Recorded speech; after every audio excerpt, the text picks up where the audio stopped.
been a couple of minutes, still here working on tow truck, doing what we can, when we can, with what we've got. Anyway, we've had some bits turn up. So we've got some tubing here. So this is basically what's going to replace the Temister tubing. To find it for an F truck isn't exactly easy, I might be wrong, but this stuff will do the trick. It's the same ID, a couple of clamps, should be right. So that's that one, so that should be pretty much right for that. Hopefully that'll be enough. If not, I'll have to get another length. Just for some reason they won't do it continuous, they got to chop it in a metre lengths, don't know why, but anyway. And for the main feed, we're going to give it a go. It mightn't work, or it might work, we'll wait and see. So pretty much this fancy tubing here, not sure what you call it again, ducting tubing, whatever you want to call it. So yeah, this is going to be the main feed. If it works, it works. If it doesn't, well, hang around and find out. But this end is pretty much going to go over the end of the heater box, and there'll be a clamp on that, no worries. Then the other end, what I'm going to do is just put a bit of sealant around here and around here, feed it through, press it, and that should seal it. So hopefully that'll do the trick. Down the track, if I want to change it, or it does fail, or it doesn't work, I'll try and find some 100mm tubing. Just only has to be light stuff, so what's that, 4-inch? Yeah, I might just use some exhaust tubing, we'll wait and see. And yeah, weld it all up and do something there, but for the moment, this should get us through. So anyway, that's that one. Got a fuel fitting, finally. So it's the original one, so this is the Holly one. It's a banjo fitting, 5/16, 9/16 thread. And yeah, it's too small, so because someone decided to put 3/8 hoses on, this bloke, it doesn't quite fit, and you try and expect a hose clamp to screw down on that. Yeah, not trashing a hose clamp, so instead of having it dodgy, we'll make it a little bit less dodgy by getting another fitting, except I haven't really been able to find a 9/16 banjo fitting with a 3/8 barb. Maybe I'm looking in the wrong place, but I searched for quite a while, and anyway, I decided to go a different route, which was, and it's worked before, so which is basically a 9/16 thread, but with a AN thread or fitting on the end. So pretty much you use that thread as your barb, and I've done it before and it doesn't come off. Yes, it's not, it's a bit frowned upon, but fuck, makes shit work. So anyway, I ended up buying one, but I forgot that when you do that, you're meant to buy the size down. So for example, you want 1/2 inch, you go the next size down. So what's that, AN8, so AN6. And anyway, I bought AN6 because it's meant for 3/8 line. Anyway, I didn't account for the size. So anyway, we ended up with a fitting that was too big. So what do you do with fittings that are too big and are expensive and overkill? You machine them. So my machine skills are pretty piss poor. But anyway, we've now got a barb, so that should do the trick. So screw them on here. Make sure your washers are on, otherwise the fucking thing will leak everywhere.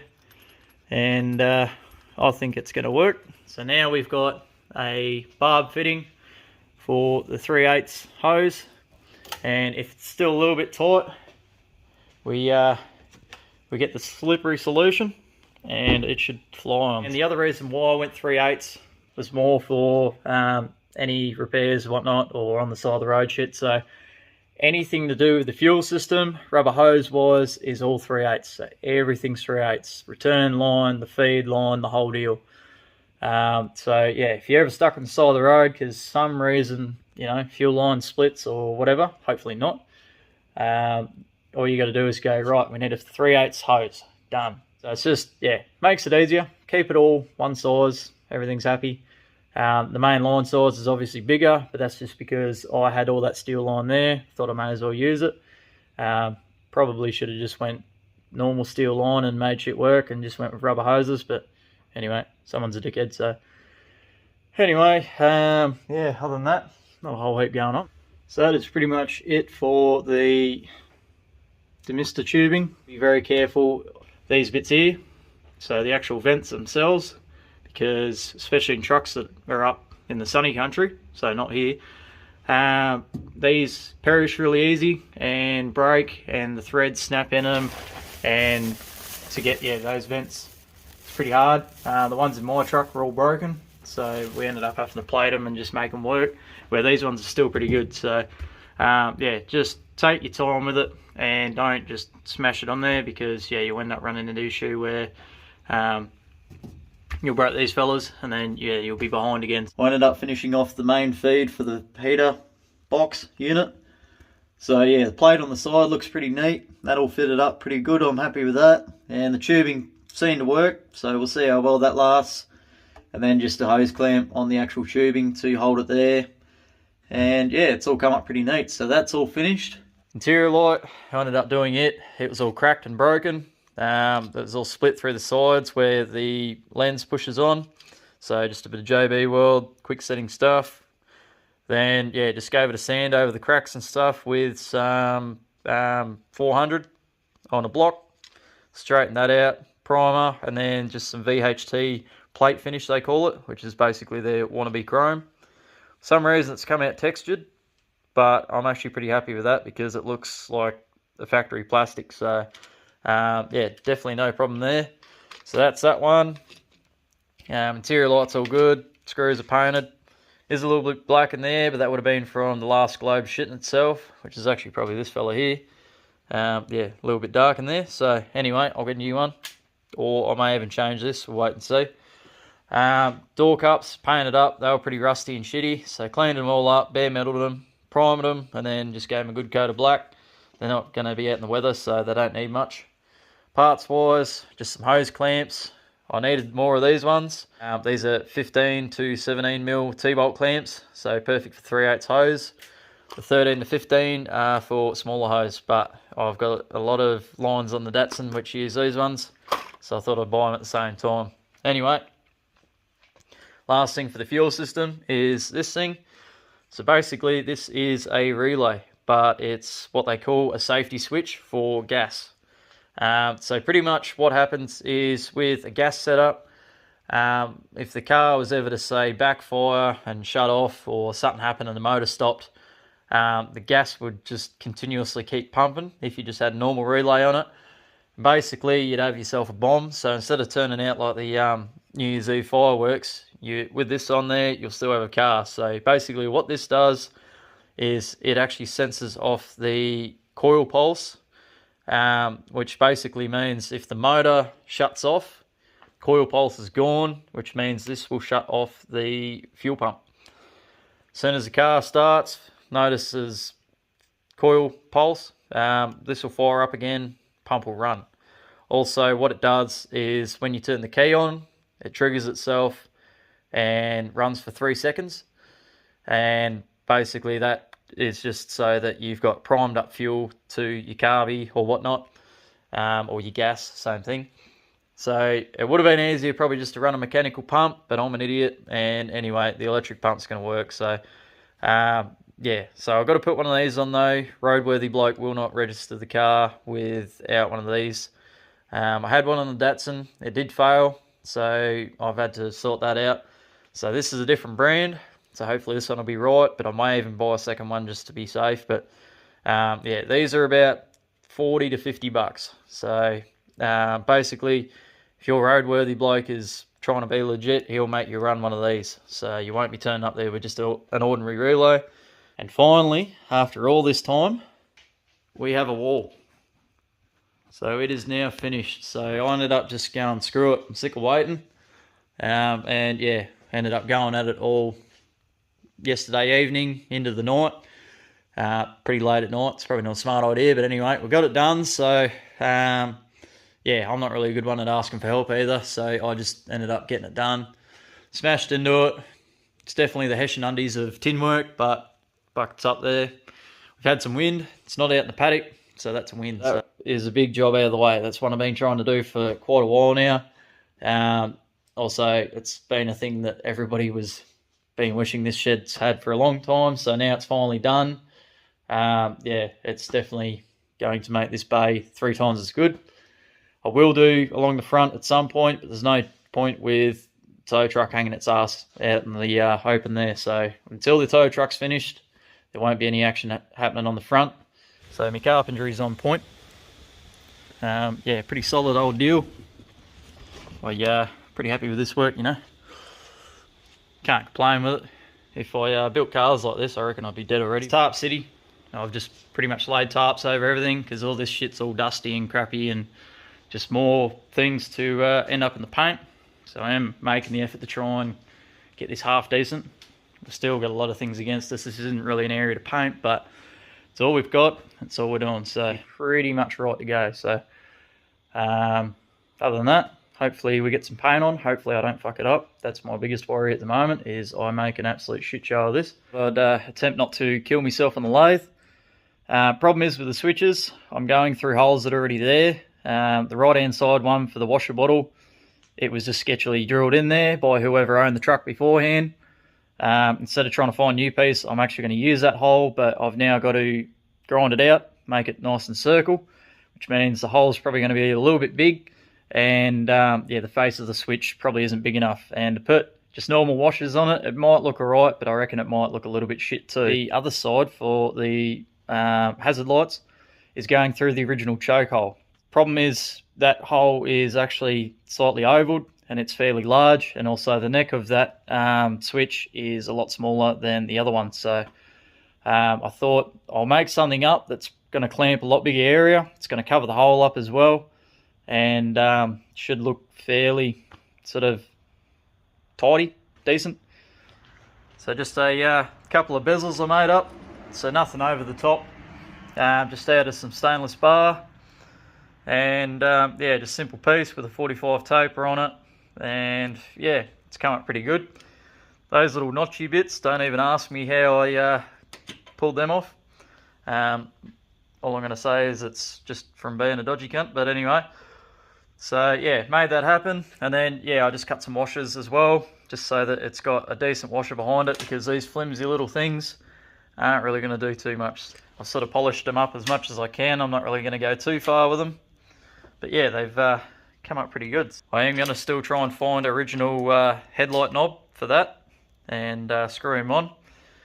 And this is, I'm going to leave this probably the way it is, and then yeah, that should be all pretty much right. So these are pretty much right to go in now, so I could probably do them. So just one thing before I bolt this in, thought I'd show you. So these terminals or connections are usually the screw type, which uses these little screws. Depending on the application where you're putting it, in my instance, I've got a lot of things around this switch. It's underneath the dash. It's sort of in a bit of a shit spot, seeing it's not exactly straightforwards, especially once the fascias and everything go back in this dash and whatnot. So putting the screws on can be a bit of a nightmare. So what I've actually done is I've ground the sides down to the right width, and then these holes here, they're either punched or drilled. Some people call them flow drill. You can run a tap through there, and then that picks up your thready and your little bolt there. So what I've done is ground that flat, ground it to the right width. So instead of running a ring terminal, you can now go for a female spade terminal. Makes life a hell of a lot easier and a bit quicker. Plus, yeah, if you don't have much room and you're just able to take it on and off, this is probably your best option, instead of trying to get a screwdriver in there to do it up and all that sort of shit. So yeah, I thought I'd just show you that. So I'll bolt this one in, get all that set up. Final switch is in. So this is the light bar switch. So just simple, out of the way, you won't really notice it. And yeah, that just mainly switches the light bar on and off in case you yeah, for roadworthy purposes, I'm guessing, you need to have that so you can actually switch it off, so it's not coming on with your high beams all the time. Don't hold me to it, but I'm pretty sure that's the go. So that's that one. So that's all done, switched in, wired up. The windscreen washer done as well. So yeah, that come up pretty good, pretty happy with that. And the hazard light switch, same thing, looking really good, especially with that original headlight knob. So I've just got to organise another one to go back in its place, and then yeah, we should be good. The panel down here, it's looking a bit worse for wear. So the original fuse block, whatever you want to call it, was a piece of shit. So I, every time you put a fuse in, the tabs would go soft, they'd stretch, and yeah, your fuses wouldn't really be hanging in there too well, and I don't want that. So especially seeing it's hanging upside down, we live in Victoria with some of the shittest roads in the country. I don't need the fuses rattling out halfway down the road and this thing cutting out and carrying on. So yeah, decided to scrap that one. And since we've moved a few relays as well, yeah, it's sort of pushed me to change it. So I've ended up going, instead of a six port fuse block, I'm now going a 4-port, and I'm gonna have to drill a few holes. But yeah, wiring's just sitting there at the moment. Most of it's ready to hook back up. Beauty of doing it this way, makes it simple. And yeah, it'll give me a lot more room, and then we should be right to go. So, moving on, so this one actually is probably what's taken up the most time, but anyway, so the return line for the fuel pump, instead of going along the line this way next to the steel line like it was, I've now diverted it, and it now follows along that flange that joins the two halves of the fuel tank together. So I had to build a little P-shaped bracket there for that side, because there's a hole in there, so that worked out alright. This one was a little bit harder. So basically I've just built a loop, and then I've just tapped a thread, so when you do the bolt up, it just clamps it, pulls it against the edge that it's on. And yeah, it's probably not the tightest thing, but it's holding it there, and that's all it needs to do. And then yeah, it just runs into the sender. So that's pretty much right, just waiting on a couple more hose clamps. They should be here this week. And then yeah, that'll be fuel system done. We're finally ready to paint this fucking thing. So yeah, last couple of days, just been prepping, getting everything right, taping it all up, masking it up. And yeah, I was meant to do it today, but yeah, when I was masking up, a few things come up which kind of held me up. So got those bits today and finished the job off. So yeah, so we're all taped up. I'm going to try and get home now. It is pretty early in the morning, so I'm going to try and have a short sleep. It's not really my style to wake up in the morning, but anyway, we've got to do it. Yeah, I'm going to give the bonnet a go like that, because I do have to paint both sides. So I've made hooks and tied it up and all that shit. So we'll see how it goes. It might work, it might not. But very nervous. It's probably my first full car respray. I've only done bits and pieces in the inside of this truck and all that sort of shit. I've never really painted the whole car before and tried to make it look nice. I've painted cars to make them look shit and just mainly just paint them, but yeah, the Corolla and that's a little bit different. Hopefully this all goes to plan. So we're now on day 2 of painting this truck. So it's meant to be one and done. That was the plan. That would have been great. It's probably a little bit too much ambition for my skill level, but anyway. So I had the roof pretty much in its final coat of base, and I was about to go and do the clear, and then yeah, this big bug flew in, started breakdancing on the pillar.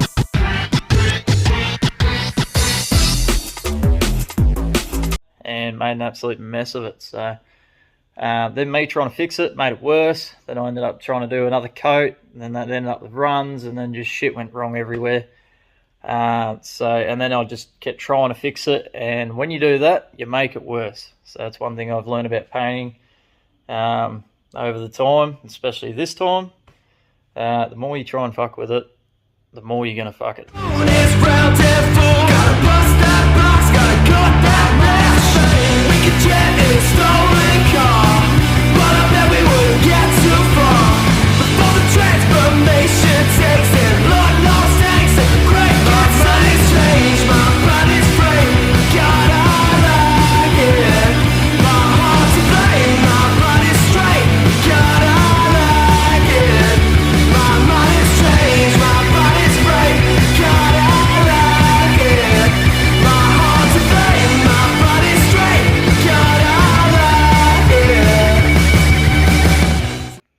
So this week definitely didn't turn out the way I was originally planning, neither did the truck. But anyway, we've got white on the roof now. Yeah, so we got into it, managed to get it done. We bet the rain and did it while the humidity was down. So we definitely got a very lucky window there. So yeah, it's all done now. it's looking pretty good. I am definitely digging it. Yeah, I threw the front guards and stuff on, lined all them up, bolted them sort of pretty much in place. I haven't done them all up because we may need to adjust the front. But anyway, yeah, and did some brush touching and whatnot. And yeah, I'm pretty happy with what we've ended up with. So I'm definitely no painter, and you'll probably, if you see this thing in person, you'll probably find many issues with it. But you're also talking to someone who probably doesn't give a shit, because after all the effort over the time, doors being trashed, roof being cut off, plenum rusted, nearly everything was fucked on this thing basically. Yeah, I'm pretty happy with where we've ended up. And yeah, it's just a cool old truck, and that's sort of what I was hoping for, was a cool old truck. I can load up shit on the back, and yeah, it just looks cool doing it. I'm not really here to show off to anybody or anything, but I just like to have cool cars, and I think I've, yeah, started to create ones. Roof's come up not too badly. A couple of marks in there. It was sort of my stuff up, but anyway, they're in there. I'm leaving them. The tape line though, definitely come out pretty straight, so I'm happy with that. It's definitely a bit of fiddling, especially when you can't really sort of go off the side here to make sure anything looks level. So that is basically by eye, and it doesn't matter because the trim is going over it, but I wanted to practice that, and that's half the deal of this truck, is to practice and yeah, see how good you can do it. So the gaps, everything looking pretty good. Obviously the gaps aren't perfect, this is an F truck, I'm not going to go to that extent, but getting everything nice and level, gaps reasonable, all that sort of stuff did pay off, because this thing definitely looks pretty bloody good. So yeah, I'm happy with it.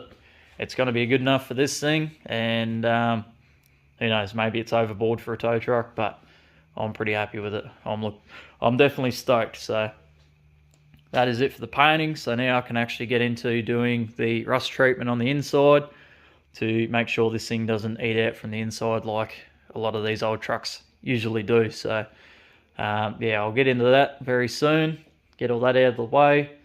I must admit, best $200 and something purchase I've ever spent. This thing has been kicking ass for years now.